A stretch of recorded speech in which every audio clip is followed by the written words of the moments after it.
1045 The Team, 1045theteam.com. NBA free agency in full effect. So when we talk about NBA free agency, we go back to Joe Manganiello of the Watertown Daily Times and the Crossover Chronicles. Joe, how are you? Hey, thanks, Brady. Obviously an exciting time in basketball right now. The Spurs, they land David West yesterday. No one could officially sign until July 9th, but they reach a verbal agreement with David West, who leaves a lot of money on the table to go to San Antonio. They've also landed LaMarcus Aldridge.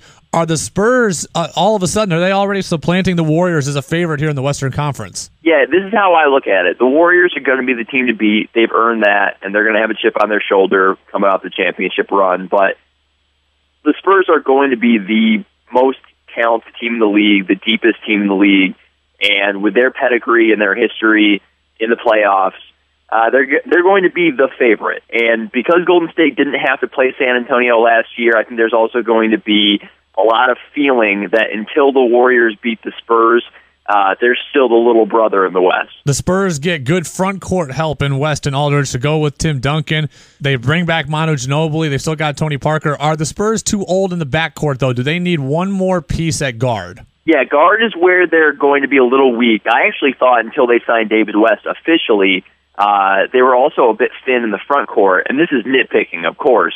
But they still don't really have a true center on the team except for Tim Duncan, although ironically he's been a power forward his whole career, but he'll be fine at center. He'll be playing next to Aldridge in the starting lineup. Now they have West, they have Boris Diaw, so their front court's good, but they're going to be relying a lot on Tony Parker, and he's coming off a down year, and who knows, maybe he was dinged up most of the time, and that's what kept him down, but he's aging. He's going into his 15th season, I believe. And so, if he, for whatever reason, isn't the same player that we saw in 2013 when they made their title run against the Heat, now all of a sudden you got some question marks at point guard. They just lost Corey Joseph to the Raptors. Patty Mills is a very strong offensive threat on the perimeter, and we all know that from his performance in the playoffs the last few seasons, but he's not the same defender that they would like at the point guard position. So, yeah, at guard, that's where they're a little weak, and maybe you will see another veteran make the type of sacrifice that David West did to play in the backcourt for the Spurs. From a team that might be a favorite to a team that is certainly not a favorite, and that is the Knicks. The Knicks sign Aaron Aflalo, but they strike out on Aldridge. They strike out on Greg Monroe. They don't land a whole lot of help there. They get Aflalo. What do you think of what the Knicks have done so far? I think it is a very solid offseason by Phil Jackson. If you're not going to bring in a superstar player, you can't just throw money at guys who aren't going to put you over the top. That's the mistake that the Knicks have made time and time again with Amari Stoudemire. He's finally coming off the books. After they gave him that gigantic contract from 2010. So for the Knicks, they went out, they got Aaron Aflalo, 2 years, $16 million, solid deal. Derek Williams, a young player, Kyle O'Quinn, a young player, that they take a flyer on, they're going to be part of the rotation next season. Robin Lopez, a pretty sizable contract, but he's proven himself to be a very dependable center in this league, and that's a piece that they don't have to worry about moving forward.